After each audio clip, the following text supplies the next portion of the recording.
I became the first student जो lowest CGPA के साथ में हाईएस्ट पैकेज लेकर के गया। मृदुल, आप एस्ट्रोलॉजी के बारे में इतना सब कुछ जानते हो, तो आप अपने बहुत सारे डिसीजंस एस्ट्रोलॉजी के बेसिस पे ही लेते होंगे। मैं ज्योतिष को अपनी डिसीजन मेकिंग में यूज करता हूँ। क्यों करता हूँ ये बताता हूँ, जिससे लोगों को ये ना लगे कि भाई ये तो अनसाइंटिफिक है। किसी ज्योतिषी ने जो बता दिया है हमारे साथ वैसा ही होता है। ऐसा कुछ भी नहीं है। In fact I am saying this on record, हमारा कोई भी जो शास्त्र है वो इस बात को सपोर्ट ही नहीं करता कि जो आपकी किस्मत में प्लैनेटरी पोजीशंस के हिसाब से है केवल वो ही होगा और कुछ नहीं होगा। उल्टा काउंटर आपको प्रूफ्स मिलते हैं। The minimum that we work with is chief minister candidates in India. CM के साथ भी काम करा है। हाँ, बाय गॉड्स ग्रेस हम पॉलिटिकल डिग्निटरीज एंड जो बॉलीवुड स्टार्स हैं उनके साथ भी काम करते हैं। तो इनकम कितनी हो जाती है? Profits you can say around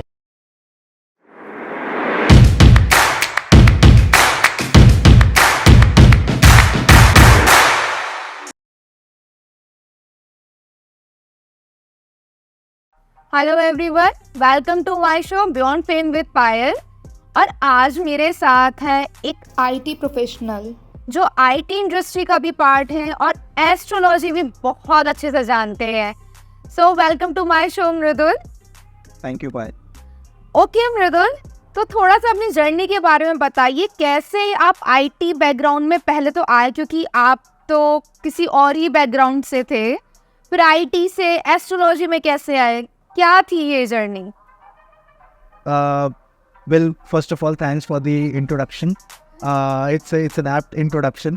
So, while basically, जब मैं स्कूल में था and उसके बाद as you know science वाले सब IIT, ट्रिपल ये सब एग्जाम्स होते हैं, I cleared my exam and फिर जब मेरा सिलेक्शन हुआ यहाँ पे NIT जयपुर से मैंने बैचलर्स करी। So, when I got into the college, तब इस तरह से सपना होता है किसी का भी कि अब तो एग्ज़ाम क्लियर हो गया, अब लाइफ सेट है और बढ़िया आपका प्लेसमेंट हो जाएगा। जब मैं वहाँ पहुँचा तो मुझे रियलिटी कुछ और पता चली। मेरी स्ट्रीम आर्किटेक्चर थी और अगर आर्किटेक्चर में आपको आगे सक्सेसफुल होना है, then you instead of being a gold medalist आपको चाहिए कि आपके अच्छे कनेक्शंस हो, तब जाके आपको मॉल्स के, हॉस्पिटल्स, इन सब के प्रोजेक्ट्स मिलेंगे। तो जब समझ में आया कि वो तो मैं नहीं कर सकता, तब मैंने जॉब की तरफ अपना रुख किया कि जॉब अच्छी मिल जाए कॉलेज से। बट मेरी स्ट्रीम में उसमें भी पता चला हाईएस्ट प्लेसमेंट 10 लाख का था। एंड तब मेरे जो फादर है वो एक फ्लैट देने की सोच रहे थे जो कि 1 करोड़ का था। अच्छा। तो मेरे को तब समझ में आया कि यार अगर मैं जॉब की स्ट्रीम में भी जाता हूँ इसमें, तो मैं ये बेसिक ड्रीम्स भी अपने पूरे नहीं कर पाऊँगा। देन आई थॉट कि यार ऐसा क्या किया जा सकता है। अल्टीमेटली माइंड में थॉट आया कि इंटरनेट ऐसी जगह है जहाँ पे रिच या पुअर का कोई गैप नहीं है। अगर आपकी वेबसाइट है या आपका यूट्यूब है, अगर वो लोगों के सामने है तो आप उससे मनी मेकिंग कर सकते हैं। तब उस वक्त मैंने अपनी फर्स्ट वेबसाइट लॉन्च करी आर्किटेक्चर के टॉपिक पे, इसी थॉट के साथ में कि let's try on the internet. तो ये जो फर्स्ट साइट आपने बनाई थी, ये किस ईयर में बनाई थी? कब आप सेकंड ईयर में थे, थर्ड ईयर में थे? कॉलेज के मैं फर्स्ट ईयर में था। फर्स्ट ईयर में आपने कॉलेज के में साइट बना ली अपनी? yes. ओके, तो कुछ ट्रैफिक भी था साइट पर? फर्स्ट वेबसाइट मिजरेबली फेल हुई। ओके। उस पर कुछ भी ट्रैफिक नहीं था और ना मेरे को कुछ करना आता था, बट हाँ वर्डप्रेस वगैरह यूज़ करना आ गया था। सेकंड वेबसाइट जो मैंने बनाई, that went on to be a big success. 2 lakh per day का ट्रैफिक उस वक्त आने लग गया था। रेडिट से और गूगल से हम लोग मेनली ट्रैफिक एक्वायर करते थे and we were making a good amount of $US per day as AdSense revenue. तो आप एडसेंस अर्न कर रहे थे? ठीक है, तो आपकी शायद इंटर्नशिप भी बहुत अच्छी रही है थर्ड ईयर में? यस, जस्ट बिकॉज मैंने अपना फोकस शिफ्ट कर लिया। सी बेसिकली जो आर्किटेक्चर का जॉब वाला फील्ड था एटलीस्ट, क्योंकि वहाँ पे बहुत ब्रिलियंट लोगों का भी उतना अच्छा पैकेज नहीं था, तो मैंने कंप्यूटर्स की तरफ स्विच किया। And just with that decision और ब्लॉगिंग में अच्छा करने से जो मेरी इंटर्नशिप थी, वो इंटर्नशिप भी मेरी 20 लाख रुपए की लगी थी, 19 लाख की, या so approximately 20 lakh rupees per annum. And apart from that, we were making around 2 to 3 lakh rupees a month from our blogs. कि मतलब ग्रेजुएशन भी अभी कंप्लीट नहीं हुई है और आपकी इंटर्नशिप लग गई है, क्योंकि आपका जो कोर्स था वो 5 इयर्स का था अभी आपका। तो थर्ड ईयर में इतने रुपए की इंटर्नशिप मिलने का एक्सपीरियंस कैसा था? मतलब 20 लाख रुपए बहुत बड़ा अमाउंट होता है और उसमें भी आप 2-3 लाख रुपए साइट से अपना कमा रहे हो क्योंकि आपकी वेबसाइट रैंक्ड है। तो क्या एक्सपीरियंस था वो सब? पहले तो मैं आपको बताना चाहूँगा कि वेबसाइट नहीं, वेबसाइट्स थी। वेबसाइट्स, काफी सारी वेबसाइट्स बना रखी हैं आपको। एग्जैक्टली, बिकॉज एक वेबसाइट से आप कह सकते हैं तो हमारा विजन उतना नहीं था, पर हमको नहीं आता था कि एक वेबसाइट से इतना कैसा कमाया जाए। हमारे पास में 100+ वेबसाइट्स थी, कोई रैंक होती थी, कोई नहीं होती थी, बट अल्टीमेटली या कभी कभी हम इवेंट ब्लॉगिंग कर रहे थे वहाँ से कमाते थे। दूसरा, आपने कॉलेज की डिग्री की बात की, तो फ्रैंकली उस समय तो मुझे लगता था कि मेरी डिग्री पूरी हुई नहीं होगी। तो आप अकेले थे जो इतनी सारी साइट्स को मैनेज कर रहे थे? 100 वेबसाइट्स का बता रहे हैं आप, या आपके कोई और भी पार्टनर थे? 3 पार्टनर्स हम थे, मैं, विवेक है मेरे एक पार्टनर, और एक अभिषेक है। हम लोग आज भी किस ना किस चीज़ पे साथ काम करते ही रहते हैं, एंड सिर्फ उनके सपोर्ट और हेल्प की वजह से ही हो पाया कि हम इतनी वेबसाइट्स को रैंक करें। आप एकेडमिक्स में कैसे थे? स्कूल तक तो अच्छे थे, लेकिन जब कॉलेज में आए तो एकेडमिक्स का पॉइंट दिखना बंद हो गया, क्योंकि कॉलेज में जो एकेडमिक्स थी वो प्रैक्टिकली इवॉल्व होने में कोई मदद नहीं कर रही थी। इवेंचुअली हुआ ये कि मैं कॉलेज जाता ही नहीं था, इस वजह से मेरी अटेंडेंस बैक लग रही थी। जो आपने डिग्री की बात की, मुझे तो लगता था मेरी डिग्री कभी कंप्लीट हो गई नहीं। अल्टीमेटली जब मैं ग्रेजुएट हुआ भी, तो वो 5 साल की डिग्री मेरी करीब 6 साल में, 5.5 साल में हुई, एंड उसमें भी मेरे लोएस्ट मार्क्स थे।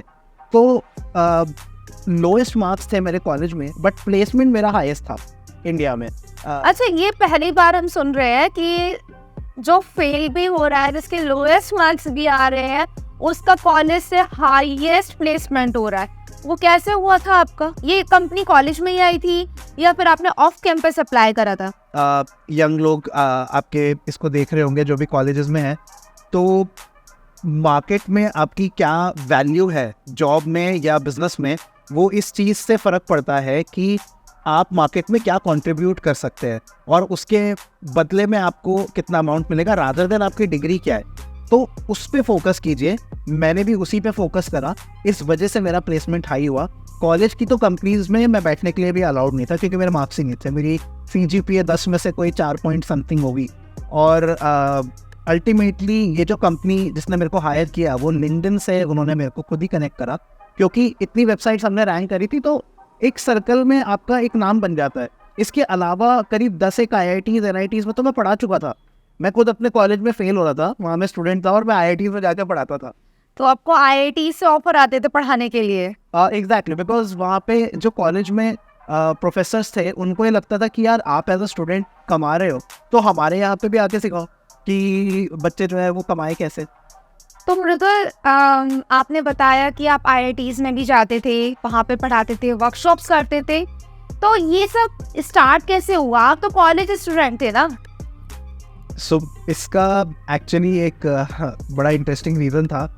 मेरे जो टीचर्स थे कॉलेज में, ठीक है, मैं आपको बताता हूँ, जब आप जितने अच्छे कॉलेज में हो तो वहाँ पे सिर्फ सीनियर्स आपकी रैगिंग नहीं लेते, आपके टीचर्स भी आपको परेशान करते हैं।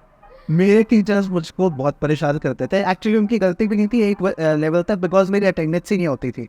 सो मतलब एक प्रोफेसर थे, वो थोड़े से पर्सनल हो गए अपने रिमार्क्स में, तब मेरे को बड़ा बुरा लगा, लाइक एक जनरली फील होता है। तो तब मैंने डिसाइड किया और मैंने उनको बोला भी था कि देखिए आप NIT में टीचर है, मेरे को जब उनके रिमार्क्स मैंने सुने, मेरे को ऐसा लगा टीचर को ऐसे नहीं बोलना चाहिए। तब मेरे को लगा क्यों ना भाई टीचर बन जाओ। एंड मैंने उनको बोला भी कि देखिए आप NIT में टीचर है, मैं 1 साल के अंदर आपको IIT में टीचर बन के बताऊँगा, स्टूडेंट रहते हुए। तो आप स्टूडेंट थे और तब आप टीचर बन गए। मृदुल के केस में अभी आपने देखा कि उनका बैकग्राउंड आर्किटेक्ट वाला था, वो डिजिटल मार्केटिंग की फील्ड में आ गए, स्टूडेंट लाइफ में होते हुए वो अपनी वेबसाइट्स बनाने लग गए, वहाँ से अर्न करने लग गए। उन्हें डिजिटल मार्केटिंग में इतनी नॉलेज हो गई कि उनके पास IIT से भी ऑफर आने लग गए थे, वहाँ पे वो स्पीच देने लग गए। तो मेरे कहने का मतलब है कि आप कुछ भी डिसाइड अगर करते हैं कि आपको करना है, आपको अपनी लाइफ में अर्न करना है, तो आप कुछ भी कर सकते हैं। आपके अंदर स्किल्स होना बहुत ज़रूरी है। इनका जो प्लेसमेंट हुआ था कॉलेज से, वो हाईएस्ट प्लेसमेंट था। वो भी तब हुआ जब कॉलेज वालों ने इन्हें ऑन कैंपस अलाउ ही नहीं करा। फिर भी अपने स्किल्स के बेसिस पे उन्होंने एक जॉब ली। ये जॉब कैसे मिली थी आपको? जिन्होंने जॉब लॉन्च करी थी, तो कंपनी ने लिंक्डइन पे 2-3 लोगों से बात करी थी, और उसमें भी मज़ेदार बात ये है कि जो दूसरा कैंडिडेट मेरे अलावा सिलेक्ट हुआ था उस जॉब के लिए, वो मेरा फ्रेंड ही था, पार्टनर ही था, अभिषेक। तो जब हम दोनों ही थे, तो अभिषेक ने बोला यार मैं पीछे हट जाता हूँ, तू ये जॉब कर, एंड अभिषेक ने अपनी एप्लीकेशन ही विड्रॉ कर ली। अल्टीमेटली मैंने उस जॉब में जब अप्लाई करा, it was a very good job. मेरा जो प्लेसमेंट हुआ था that was for 35 lakh rupees, plus मैंने उनको अपनी शर्त रखी कि मेरे को इसके साथ में अपनी खुद की कंपनी चलानी अलाउ करें, तो उसमें मैं और अर्निंग करता था। So in all I was making about 50 lakh rupees, जबकि कोई मेरा जो CGPA था उस लेवल पे कोई सोच भी नहीं सकता था। तो मेरे कॉलेज के 51 ईयर्स में I became the first student जो लोएस्ट CGPA के साथ में हाईएस्ट पैकेज लेकर भी गया, and I was contacted by newspapers for that. यार हम इस पे तुम्हारी स्टोरी छापना चाहते हैं कि लोएस्ट CGPA और पैकेज हाईएस्ट। तो आपने देखा कि कॉलेज में फेल भी हो चुके हैं, लोएस्ट मार्क्स भी इन्हीं के थे, फिर भी हाईएस्ट पैकेज इन्हीं को मिला, और जिस फील्ड की डिग्री थी उस फील्ड की जॉब ना होके डिजिटल मार्केटिंग की जॉब इन्हें मिली। तो जॉब कब तक करी मृदुल? 1 साल करीब मैंने वहाँ पर जॉब करी, एंड बाय गॉड्स ग्रेस वहाँ पे मेरे बहुत अच्छे कनेक्शंस बिल्ड हुए। सो आई वाज वेरी लकी। वो जो मेरी जॉब थी वो मेरे को ultimately now the ex president of India उनके घर तक लेकर गई, और वहाँ पे हमने कुछ इस तरह का एक इवेंट करा with some of the top political dignitaries of India कि मेरा लाइफ को लेके विजन काफ़ी चेंज हो गया और वो एक्सपैंड हो गया। एंड पहले जहाँ मैं सोचता था कि मेरी एजेंसी और मेरे 50 क्लाइंट्स हो और मैं कई एंटरप्रेन्योर्स के साथ काम करूँ, मुझे लगा कि नहीं, लेट्स वर्क विद किसी एक बहुत बड़े डिग्निटरी के साथ आप काम कीजिए और वहाँ पे आप अपने सारे एफर्ट को लगाइए। तो जैसे कई लोग का तरीका होता है वो मल्टीपल क्लाइंट्स पे काम करते हैं, मैं सिंगल क्लाइंट फोकस्ड हो गया वहाँ से। उसके बाद मैंने जॉब अपनी क्विट करी, और जो मेरे साथ में जॉब में CEO थे, मैं डायरेक्टर था, जो CEO थे उनके साथ में ही हमने कई बहुत अच्छे लेवल के पॉलिटिकल डिग्निटरीज के साथ काम किया है। In fact I would like to tell you that the minimum that we work with is chief minister candidates in India. तो मतलब आपने CM के साथ भी काम करा है? हाँ, काफ़ी इस तरह के हमने कैंडिडेट्स के साथ में वर्क करा है। इनफैक्ट अभी भी हम काम कर रहे हैं एक चीफ मिनिस्टर कैंडिडेट के साथ इंडिया में। फॉर प्राइवेसी रीजंस मैं नाम नहीं लेना चाहूँगा, बट हाँ, बाय गॉड्स ग्रेस हम पॉलिटिकल डिग्निटरीज एंड जो बॉलीवुड स्टार्स हैं उनके साथ भी काम करते हैं। तो इंडिया के जितने भी टॉप बॉलीवुड स्टार्स हैं उनके साथ में हमने उनकी मूवीज़ पर काम किया है। कहीं ना कहीं मार्केटिंग में हमारा रोल रहा है, एंड बहुत सक्सेसफुल रिजल्ट्स भी हम प्रोड्यूस करते हैं। तो यानी कि जो पॉलिटिशियंस हैं, बॉलीवुड स्टार्स हैं, आप उनके लिए ऑनलाइन मार्केटिंग करते हैं? जी, ऑफलाइन भी करते हैं, बट मेजरली मेरा रोल पर्सनली जो है वो ऑनलाइन में रहता है। ओके। तो आपने अपनी जॉब छोड़ दी 1 साल बाद, फिर आपने अपनी कंपनी स्टार्ट करने का सोचा, तो आप कितने क्लाइंट्स के साथ डील करने लग गए थे? जब मैंने अपनी कंपनी यहाँ पर इंडिया में स्टार्ट करी 19 में, तो उस समय तो हम एक ही क्लाइंट के साथ में मेजरली डील करते थे एक समय पर, एट मैक्स 2 या 3 क्लाइंट्स, बट ये सारे के सारे बड़े क्लाइंट्स होते थे। तो हमने अपना स्ट्रक्चर ही इस हिसाब से बनाया था कि only big clients at that time, and एक क्लाइंट के ऊपर बड़ी साइज की टीम को हम डिप्लॉय करते थे। तो ये जो क्लाइंट थे आपके सारे पॉलिटिशियंस ही थे? तो मेजर बिजनेस जो हम लोग का था वो आप कह सकते हैं कि पॉलिटिशियन से था, पर उसके अलावा बॉलीवुड के भी कई प्रोजेक्ट्स हमारे पास में रहते थे, एंड कुछ एक कंपनीज थी जो कि पब्लिक कंपनीज थी, और एक ना एक कंपनी का हमारे पास हर समय काम रहता था। So maximum 3 clients and minimum 1 client के साथ हम काम करते थे। एक बात मैं बताना चाहती हूँ यहाँ पर, बहुत सारे लोग जब एजेंसी मॉडल में जाते हैं तो वो मल्टीपल क्लाइंट्स के साथ काम करते हैं, लेकिन मृदुल ने एक अलग तरह का मॉडल डिसाइड करा जहाँ पर वो ईयरली 2 से 3 क्लाइंट्स के साथ वर्क कर रहे थे और उनसे बहुत अच्छा अर्न कर रहे थे।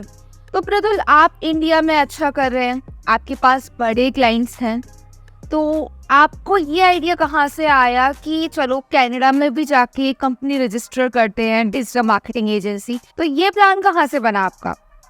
फ्रैंकली बहुत टाइम तक एक ही जगह पे आप काम करते हो, एक ही तरह का काम करते हो, तो आप बोर हो जाते हो। हाँ। तो मेजर मोटिवेशन तो वही था कि कुछ नया ट्राई करना है, एक नई ज्योग्राफी के अंदर जाना है।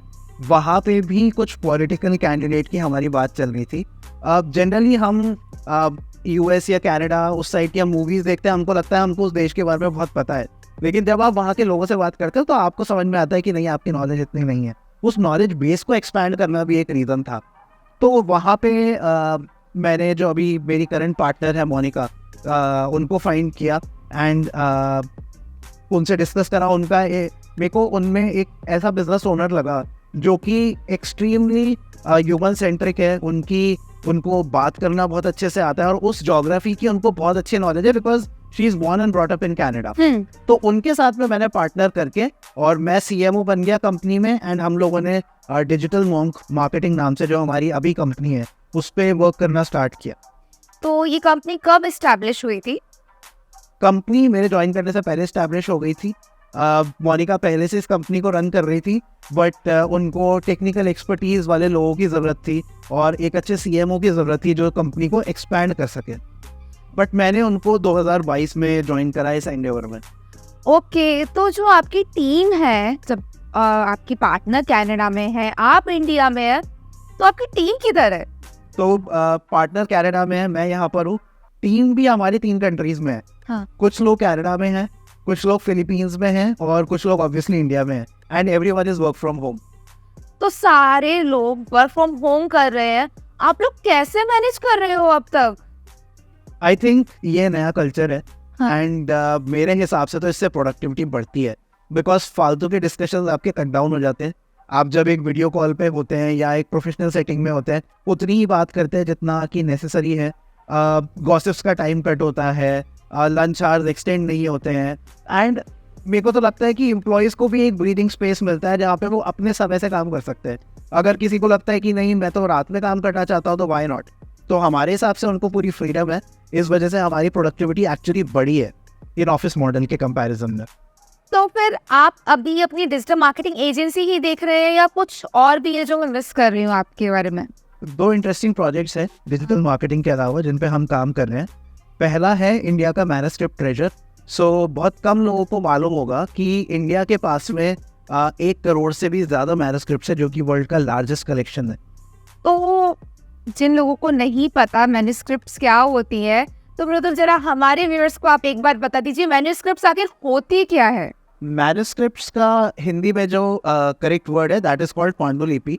अब मैन्युस्क्रिप्ट्स क्या होती है, जैसे आजकल बुक्स होती है, तो पहले 500, 1000 साल, 2000 साल पहले जैसे अब बुक रिटन रिकॉर्ड्स होती हैं एंड आप बल्क में प्रिंटिंग करते हैं थ्रू प्रिंटिंग प्रेस, पहले इस तरह की जो एबिलिटी है वो नहीं थी। तो पहले के लोग जो अपनी नॉलेज होती थी उसको पत्तों पे लीव्स को सुखा के उनके ऊपर या हैंडमेड पेपर बना के उसके ऊपर स्टोर करते थे। कई लोग कॉपर के ऊपर, अलग अलग मटेरियल्स के ऊपर एनग्रेव करते थे, जैसे पत्थरों पे आपने मंदिरों में देखा होगा। तो इन सबको भी एक तरह से मैन्युस्क्रिप्ट्स बोला जाता है। और इंडिया में 10 से ज़्यादा अलग अलग मटेरियल्स के ऊपर 300 से ज़्यादा अलग अलग भाषाओं में 1 करोड़ से ज़्यादा मैन्युस्क्रिप्ट्स अवेलेबल है, जो कि हमारे हिस्टोरिकल रिकॉर्ड्स हैं और 1000 साल से ज़्यादा पुरानी मैन्युस्क्रिप्ट्स भी बहुत है। अभी आपने मैन्युस्क्रिप्ट्स को ट्रेजर बोला, तो मैं ये जानना चाहती हूँ ये किस तरह का खजाना है हमारे पास? जब बोला जाता है कि इंडिया सोने की चिड़िया था, हाँ। तो हम वेल्थ की जो बात कर रहे होते हैं वो नॉलेज की वेल्थ है, ना कि सिर्फ मटेरियल वेल्थ। तो वो जो नॉलेज की वेल्थ है, जैसे I give you an example, मैं अभी तिरुवनंतपुरम की मैन्युस्क्रिप्ट लाइब्रेरी में था, तो जो वहाँ पे नेशनल मैन्युस्क्रिप्ट मिशन के हेड थे उन्होंने मेरे को 2 ऐसी मैन्युस्क्रिप्ट्स दिखाई जो बड़ी इंटरेस्टिंग थी। एक मैन्युस्क्रिप्ट में जो मर्क्यूरी जो कि पॉइजन होता है उसको एज अ मेडिसिन कैसे यूज करना है ये बताया हुआ था, जो कि पैटेंट लिया जा सकता है अगर कोई उस पर काम करे। दूसरी एक ऐसी मैन्युस्क्रिप्ट थी जिसमें आइवरी के ऊपर कलरिंग की हुई थी, और आज की तारीख में आइवरी के ऊपर कलर स्टिक करने की, आइवरी हाथी दांत होता है, तो आइवरी के ऊपर कलर स्टिक करने की टेक्नोलॉजी अवेलेबल नहीं है। तो अगर हम उसको सॉल्व कर लेते हैं तो वो भी एक पैटेंट में कन्वर्ट हो सकता है। तो इस तरह की बहुत सारी पैटेंटेबल टेक्नोलॉजीज या आइडियाज़ हमारी इन मैन्युस्क्रिप्ट्स में है, जिनको अगर लोग ट्रांसलेट करें, नई कंपनीज उन पे काम करें, स्पेशली फार्मास्यूटिकल्स, तो ये वेल्थ ही है। तो यानी 1000 साल पहले ही हमें ये सब पता था ये कैसे करना है, जो आज की जनरेशन भी नहीं जानती है, वो इन मैन्युस्क्रिप्ट्स में लिखा हुआ है। सबसे मज़ेदार बात यह है कि ये रिटन रिकॉर्ड्स है, और क्योंकि ये वुड के ऊपर है, ठीक है, मतलब पत्तियों पे है, इनकी कार्बन डेटिंग की जा सकती है और हम इसको इंटरनेशनली साइंटिफिकली वैलिडेट कर सकते हैं कि ये नॉलेज कितनी पुरानी है, किसने दी, और उसके लीनियज तक ट्रैक की जा सकती है। आपको ये आइडिया कहाँ से आया कि आपको मैन्यूस्क्रिप्ट्स को ट्रांसलेट करना है? एक्चुअली मैं एक बहुत बड़े मिनिस्टर हैं इंडिया के, उनकी टीम के साथ में मैं बैठा हुआ था, वहाँ से ये बात निकल करके आई। एंड वो जो उनकी टीम मेंबर था एक, वो हमारे एज ग्रुप का ही है। तो मैंने उसको बोला, यार जब इतनी मैन्युस्क्रिप्ट्स है एंड ये टूरिज्म भी अट्रैक्ट कर सकती है, तो हम इसको ट्रांसलेट क्यों नहीं कर रहे? तो उसने एक बड़ी मजेदार बात बोली। उसने बोला कि यार ये हमारे दादा और पापा की जनरेशन का काम है, तू और मैं ये थोड़ी करेंगे। ओके। तो तब मेरे को लगा कि यार हम लोग क्यों नहीं, ठीक है, ये सिर्फ उनकी जनरेशन ने थोड़ी ना एक ओनस लिया हुआ है, हमको भी आगे इसको कैरी ऑन करना पड़ेगा। एंड फिर जब इनसे पैटेंटेबल टेक्नोलॉजी निकल सकती है और बिजनेस बन सकता है, तो व्हाई नॉट। एक मैन्यूस्क्रिप्ट को ट्रांसलेट करने में कितना टाइम लग जाता है आपको? एक्चुअली जो ये मैन्युस्क्रिप्ट्स है, ठीक है, देखने में ट्रेजर है, बट इसको ट्रांसलेट करने में बहुत ज़्यादा डिफिकल्टीज आती है। जैसे मैं आपको एक एग्जांपल देता हूँ। अभी हम एक ज्योतिष की मैन्युस्क्रिप्ट पे काम कर रहे हैं जो कि संस्कृत में है। अब उसमें मान लो वर्ड आता है राम, तो राम से आप ये समझेंगे कि हम श्री राम की बात कर रहे हैं, रामायण वाले राम की बात कर रहे हैं। बिल्कुल। बट वहाँ पे उस राम वर्ड का मतलब है नंबर 3, बिकॉज 3 तरह के राम है, मर्यादा पुरुषोत्तम राम, बलराम और परशुराम। ऐसे ही जब यम वर्ड आता है वहाँ पे, तो यम से आपको लगेगा हम यमराज, यम देवता की बात कर रहे हैं, लेकिन यम का मतलब है वहाँ पे 2, क्योंकि दूसरे नंबर का जो नक्षत्र है भरणी, उसके जो स्वामी है यानी उसके जो लॉर्ड है वो यम देवता है। तो इस तरह से सिमिलरली अग्नि से भी 3 बनता है नंबर।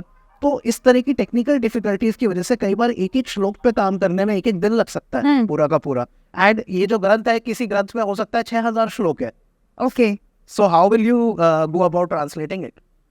बिल्कुल, मुझे लगता था संस्कृत एक प्रिमिटिव लैंग्वेज है, इसमें क्या ही करियर ऑप्शन होंगे। तो आपको कैसे अपने काम के लिए अभी कैंडिडेट्स मिल पा रहे हैं? आप कैसे उन्हें ढूंढते हो? देखिए, संस्कृत तो एक भाषा है जो कि एक वे ऑफ कम्युनिकेशन है।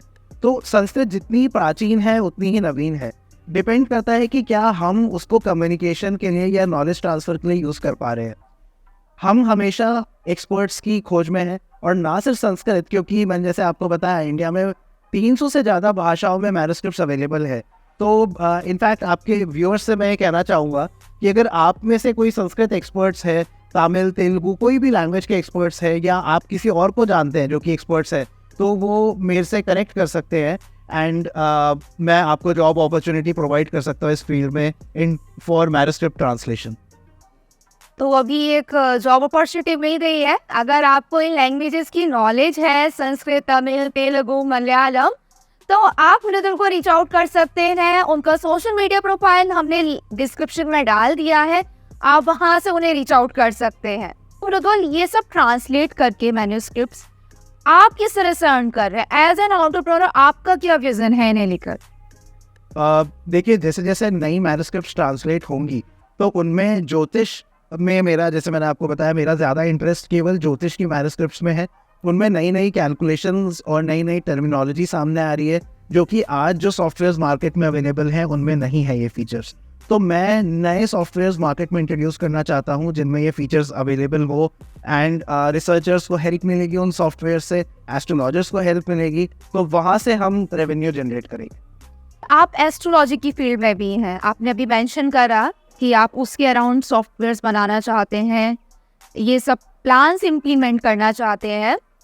तो आप एस्ट्रोलॉजी में कब से आए? इसकी क्या हिस्ट्री है? क्योंकि भाई आप तो डिजिटल मार्केटिंग में थे, तो एस्ट्रोलॉजी कहाँ से आ गई बीच में? बहुत ही इंटरेस्टिंग पॉइंट है मेरी लाइफ का। मेरे ग्रैंडफादर, उन्होंने इंडस्ट्री में बहुत सक्सेस करी। वो केमिकल इंजीनियर भी थे और साइंटिस्ट भी थे। इंडस्ट्री में as a producer of chemicals जब उन्होंने सक्सेस पाई, उसके बाद में अगला पैशन उनकी लाइफ में ज्योतिष का ही था। इनफैक्ट मैं एस्ट्रोलॉजी वर्ड यूज़ करने की जगह ज्योतिष वर्ड यूज़ करना चाहूँगा, बिकॉज जो वेस्टर्न नोशन ऑफ एस्ट्रोलॉजी है वो बहुत अलग है। एंड हमारी ज्योतिष, तो एक मिनट, एस्ट्रोलॉजी और ज्योतिष में भी डिफरेंस होता है? क्या आप हमारे व्यूअर्स को बताएंगे कि एस्ट्रोलॉजी और ज्योतिष में क्या डिफरेंस है? देखिए, जो वेस्टर्न नोशन ऑफ एस्ट्रोलॉजी है, जहाँ से ये शब्द आता है, ठीक है, वहाँ पे आप सन जिस राशि में है, या सन साइन जो है, बाय द वे जिसकी कैलकुलेशन भी गलत है, तो जितने भी लोगों को अपना सन साइन मालूम है, आई एम सॉरी टू से, आप लोगों को अपना सन साइन भी सही नहीं मालूम है, क्योंकि आकाश में उस वक्त सन एक अलग राशि में था जो कि आपको बताई गई है उससे। इंडियन एस्ट्रोलॉजी जो है उसकी calculations are as accurate as NASA. ठीक है, तभी मैं ज्योतिष को और एस्ट्रोलॉजी को अलग करके बताता हूँ। और प्रैक्टिस में सिर्फ ज्योतिष को यूज़ किया जाता है, वेस्टर्न एस्ट्रोलॉजी जो ज़्यादातर लोग यूज़ करते हैं उससे कोई रिजल्ट्स नहीं आते, इट्स कम्प्लीटली बोगस। इसलिए हमको भारतीय शास्त्रों के हिसाब से भारतीय ज्योतिष पे ही फोकस करना चाहिए अगर आपको जेन्युइनली कुछ प्रेडिक्शंस चाहिए या जेन्युइनली आप वर्क करना चाहते हैं अपनी लाइफ पे। ये पैशन मेरे को अपने दादाजी से ट्रांसफ़र हुआ। मेरे दादाजी ने इसको लाइफ टाइम प्रैक्टिस किया। जब हम 3-4 साल के थे तभी से हमको अपब्रिंगिंग में एक ट्रेडिशनल अपब्रिंगिंग के साथ इसकी नॉलेज मिलनी स्टार्ट हो गई थी।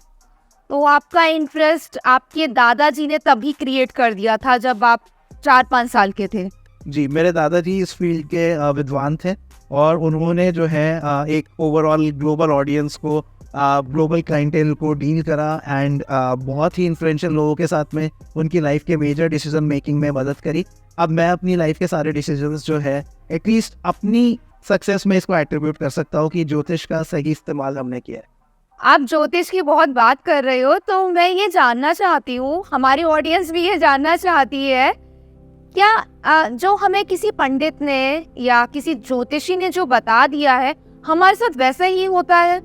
बहुत ही अच्छा क्वेश्चन आपने पूछा, बिकॉज एस्ट्रोलॉजर्स ने अपना बिजनेस बढ़ाने के लिए मार्केट में फियर मॉन्गरिंग करी हुई है कि जी जैसा हमने बोल दिया अब ये ब्रह्म वाक्य हो गया, अब तो ऐसा ही होना है। लेकिन ऐसा कुछ भी नहीं है। In fact I am saying this on record, हमारा कोई भी जो शास्त्र है वो इस बात को सपोर्ट ही नहीं करता कि जो आपकी किस्मत में प्लैनेटरी पोजीशंस के हिसाब से है केवल वो ही होगा और कुछ नहीं होगा।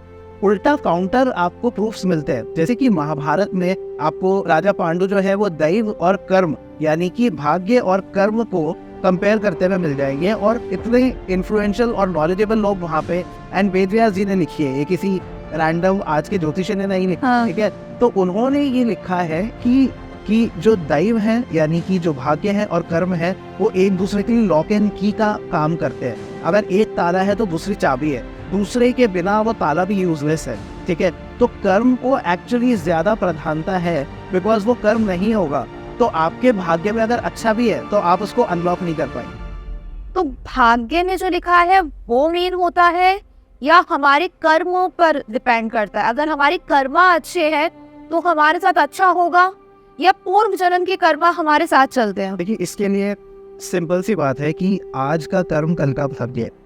मैं इस तरह से देखता हूँ उसको।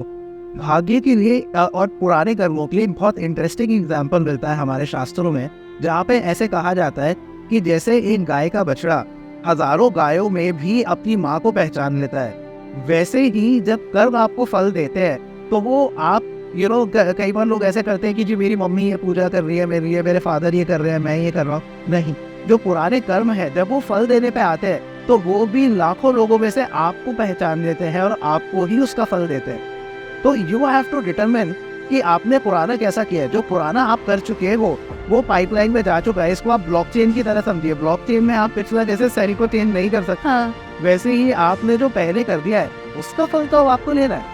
ठीक है, उसको आप नहीं बदल सकते। तो उस पर फोकस करने की जगह मैं लोगों को यही बोलता हूँ, रेमेडियल मेजर्स पे फोकस करने की जगह आज का कर्म कल का भाग्य बनाएगा, ये सोच के आज सही करो। तुम लोग तो बहुत सारे काम कर रहे हो, एजेंसी भी चला रहे हो, एस्ट्रोलॉजी में भी हो, मैन्युस्क्रिप्ट्स पे भी वर्क कर रहे हो, तो इनकम कितनी हो जाती है? ऑडियंस बहुत एक्साइटेड है इनकम जानने के लिए।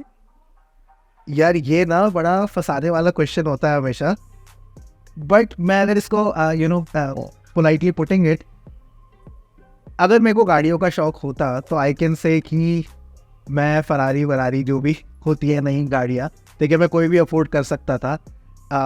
That's all I can say. गाड़ी से काम नहीं चलेगा, आपको बताना पड़ेगा इनकम क्या चल रही है, 5 फिगर 6 फिगर। चलो तुमको तो मैं बता सकता हूँ। देखिए ये अभी यहाँ पे ना एक सीक्रेट शेयर हो रहा है, आपको बस किसी से डिस्कस नहीं करना है, मृदुल बस मुझे ही बता रहे हैं। सो profits you can say around $1 million per annum। $1 million साल का प्रॉफिट आप अर्न कर रहे हैं, तो ये तो हर साल केबीसी जीत रहे हैं, इतना ये अर्न कर पा रहे हैं, तो भाई ये समझ में आया है डिग्री में तो कुछ नहीं रखा है। आप अपने स्किल्स पे वर्क करिए और आप भी ऐसे ही घर बैठे केबीसी जीत सकते हैं हर साल। तो अच्छा खासा अर्न कर रहे हो, बहुत सारे काम कर रहे हो, तो टाइम मैनेजमेंट कैसे कर रहे हो? टाइम मिल पाता है आपको अपने लिए, अपनी पर्सनल लाइफ के लिए? आई थिंक किसी भी एंटरप्रेन्योर के लिए पर्सनल और प्रोफेशनल लाइफ जैसा कुछ नहीं होता। उसका बिजनेस भी उसके लिए बच्चा ही है, और टाइम मैनेजमेंट शादी करने के बाद अपने आप आ जाता है। जिनकी शादी हो गई है वो तो अच्छे से समझ सकते हैं टाइम कैसे मैनेज करते हैं। तो लेकिन फिर भी हमारी ऑडियंस को आप बताइए कि आप कैसे टाइम मैनेज करते हो? इतनी सारी चीज़ें कर रहे हो तो आप कैसे टाइम निकाल पाते हो अपने लिए, अपनी वाइफ के लिए, अपनी फैमिली के लिए? मेरी प्रायोरिटी सेट है। वीक डेज पे वर्क आवर्स में मेरे को क्या करना है वो मेरा सेट है उस टाइम पे, क्योंकि सारे क्लाइंट्स कनाडा या यूएस के ही हैं, तो उनसे तो वीकडे पे काम करना पड़ता है। और क्योंकि वीकेंड्स पे मेरे को अपने काम के लिए, जो मैन्युस्क्रिप्ट वाला काम है, इसके लिए टाइम मिल जाता है, तो तब मैं वो करता हूँ। हालांकि मैंने रिसर्च टीम बनाई दी है, तो ज़्यादा चीज़ें मैं डेलीगेट करने में विश्वास करता हूँ, चाहे पैसा थोड़ा ज़्यादा लग जाए, लेकिन खुद का टाइम फ्री रखता हूँ फॉर माई ओन फैमिली। तो weekend, and by the way, मैं और मेरी वाइफ कोई भी ना मूवी मिस करते हैं, ना कोई लोकेशन पर ट्रैवल करना मिस करते हैं। पिछले 5 महीनों में मैं इंडिया में 25 शहर घूम चुका हूँ विद माई वाइफ। 5 महीनों में 25 शहर आपने घूम लिए अब तक, तो कहाँ से टाइम निकाल लिया इन सब चीज़ों के लिए? इन्हीं शहरों में जाकर मैंने काम भी किया। मैन्युस्क्रिप्ट की जो लाइब्रेरीज है वो जिन शहरों में है वो शहर पिक करें, और अपनी वाइफ के साथ में उन लोकेशंस का जो है बेस्ट ट्रैवल प्लान बनाया। तो ट्रैवल प्लान वाइफ के हिसाब से, मैन्युस्क्रिप्ट लाइब्रेरी मेरे हिसाब से। तो आप पर डे कितने घंटे काम करते हो? देखो, मेरे को लगता है ये ऑर्गेनाइज्ड होना और मॉडर्न मैनेजमेंट इज ओवररेटेड। लोग अपने लिए बॉक्सेस क्रिएट करते हैं।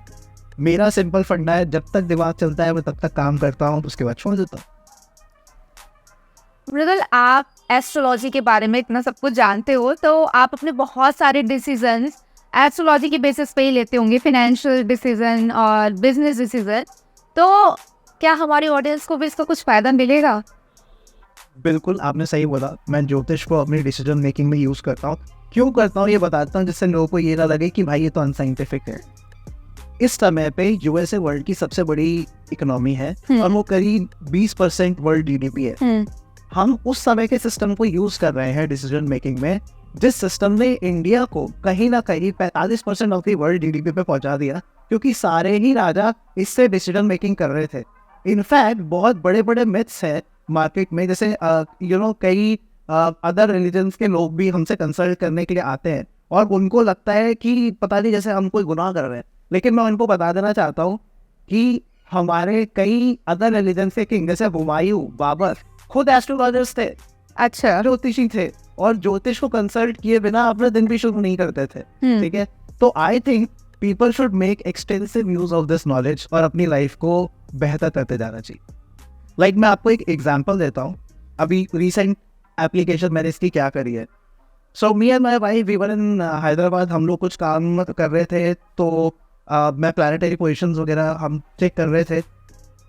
ऐसा लगा कि अभी वर्ल्ड में केओस और आने वाला है। इनफैक्ट मेरे जो है आगे का अगले 10 साल का भी ये व्यू है कि वर्ल्ड में केओस बढ़ेगा, वॉर्स होंगे।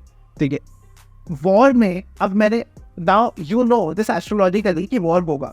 अब आप इसको अपनी इंटेलिजेंस प्रेडिक्शन को कैसे एक्सटेंड कर सकते हो टू इन्वेस्ट। मेरे को दिमाग में ये आया, जब वॉर होगा तब कई जगहों पे लैंड की वैल्यू डिप होगी और कई जगहों पे करेंसी क्रैश होगी। तो जब लैंड की वैल्यू कम होगी, करेंसी क्रैश होगी, तो ये वैल्यू फ्लो किधर करेगी? तो गोल्ड ही है एक ऐसी जगह, या सिल्वर है, या अदर कमोडिटीज़ है प्रेशियस, जहाँ पे वैल्यू फ्लो करेगी। मैंने इमीडिएटली मेरे फादर जुगल है, मैंने उनको कॉल किया, मैंने बोला पापा भैया आप जो है गोल्ड उठा लो एंड दिस अमाउंट का गोल्ड इन्वेस्टमेंट आप पिक करते हैं। 60,000 पे जब था गोल्ड, उस टाइम पे मैंने गोल्ड पिक करा, और अभी कुछ ही टाइम में, आई थिंक करीब 2 महीने में ही उसमें 5% राइज आ गया है। तो जयपुर में इट्स एट अराउंड 63,000 पॉइंट जब हम लोग बात कर रहे हैं। एंड ये अप डाउन तो खैर चलता रहेगा, कभी अप जाएगा कभी डाउन जाएगा, but overall in the next 10 year period I see gold rising, because world में जो एस्टैब्लिश फाइनेंशियल इंस्टीट्यूशन है वो हिट लेंगे because of the ongoing chaos in the world. Okay, तुम अगर किसी को आपसे कंसल्टेशन लेना हो तो क्या वे है? क्या सब लोग आपसे कंसल्ट कर सकते हैं, या कुछ स्पेसिफिक ऑडियंस है जिसे आप टारगेट करते हो? देखिए Payal, by God's grace I am also busy man, right? तो कंसल्टेशंस बहुत ज़्यादा मैं इनकरेज नहीं कर पाता हूँ बिकॉज ऑफ दैट शेड्यूल। लेकिन हाँ, genuinely if there are entrepreneur, because I am an entrepreneur, so I can understand an entrepreneur better, तो एंटरप्रेन्योर्स है, बिजनेस ओनर्स है, इंडस्ट्रियलिस्ट है, if they want to connect for a consultation, for sure they can connect. तो आप भी अगर business owner हैं और आप अगर मृदुल से कंसल्ट करना चाहते हैं तो उनके सोशल मीडिया प्रोफाइल का लिंक मैंने डिस्क्रिप्शन में डाल दिया है, आप वहां से उन्हें रीच आउट कर सकते हैं और कंसल्ट कर सकते हैं। पर ध्यान रहिए आपका प्रोफाइल बिजनेस बैकग्राउंड से ही होना चाहिए, क्योंकि मृदुल टाइम की कमी की वजह से बहुत लिमिटेड लोगों का ही कंसल्टेशन लेते हैं। तो मृदुल ऐसा हुआ है कि इंडिया की हिस्ट्री में जहाँ पे ज्योतिष विज्ञान ने एक बहुत बड़ा रोल प्ले करा हो। एक्चुअली बहुत सारे एग्जाम्पल्स हैं, बट मैं आपको एक बहुत इंटरेस्टिंग सबसे रिसेंट एग्जाम्पल देना चाहता हूँ। इंडिया का जो इंडिपेंडेंस का टाइम है वो तक ज्योतिष से डिसाइड हुआ है। अच्छा। सो बेसिकली स्टोरी ये है कि अंग्रेजों ने हमको डे दिया कि आप इस दिन पे अपनी आज़ादी करीजिए, 14 अगस्त को। हमको और पाकिस्तान को दोनों को सेम डे दिया गया, लेकिन इंडियन एस्ट्रोलॉजर्स हरदेव शर्मा त्रिवेदी जी ने और सूर्य नारायण व्यास जी ने पंडित नेहरू को ये बताया कि ये जो टाइम जो वो दिन दे रहे हैं हमको आज़ादी के लिए, वो शुभ दिन नहीं है। तो उन्होंने अंग्रेज़ों को ये चीज़ कंफर्म करी, बट उन्होंने स्टिल इंसिस्ट किया कि आपको इसी दिन लेनी पड़ेगी आज़ादी। तो पाकिस्तान ने तो अपना आज़ादी का टाइम ले लिया था बिना ज्योतिष को कंसल्ट किए, बट उन्होंने हमको ये समय दिया कि अगर आपको इस दिन में भी आज़ादी लेनी है तो रात को 12 बजे जब पुष्य नक्षत्र में चंद्रमा जाएगा और जो अभिजीत मुहूर्त काल होगा और स्थिर लग्न होगा, उस समय में हमको आज़ादी लेनी है। इस तरह से उन एस्ट्रोलॉजर्स ने हमको एक सही टाइम दिया इंडिपेंडेंस का। इस तरह से हम रात को 12 बजे आज़ाद हुए, इसलिए हमारा दिन 15 अगस्त है। और इसलिए आप देख सकते हैं कि पाकिस्तान जो हर चीज़ हमसे बस उल्टी करना चाहता है और उसने इसमें भी ये करा, वो आज कहाँ है और हम कहाँ पर। मृदुल, आपसे बात करके बहुत मजा आया। आप इतनी सारी इंटरेस्टिंग चीजें कर रहे हैं जो शायद किसी ने सोची भी नहीं होंगी। आप हमारे इतिहास के बारे में रिसर्च कर रहे हैं, वो सारे फैक्ट्स लोगों के सामने ला रहे हैं जो इतने पुराने हैं जिन्हें कोई जानता भी नहीं है। आईटी और हिस्ट्री को जिस तरह से मिक्स करके आप नई चीजें क्रिएट कर रहे हैं, ये काबिले तारीफ है। तो अगर आप लोग भी चाहते हैं हम मृदुल के साथ सेकंड एपिसोड शूट करें मैन्युस्क्रिप्ट्स और एस्ट्रोलॉजी पर, तो आप हमें कमेंट करके बता सकते हैं। इस वीडियो पे जितने ज़्यादा लाइक्स और कमेंट आएंगे उसी बेसिस पे हम डिसाइड करेंगे कि हमें मृदुल के साथ दूसरा एपिसोड शूट करना है या नहीं। सो थैंक यू मृदुल हमारे शो पर आने के लिए। यू वेलकम पायल। और अगर आप हमारे चैनल पर नए हैं तो चैनल को सब्सक्राइब करना बिल्कुल मत भूलिएगा। बाकी वीडियो को लाइक, कमेंट एंड शेयर करना बिल्कुल मत भूलिएगा।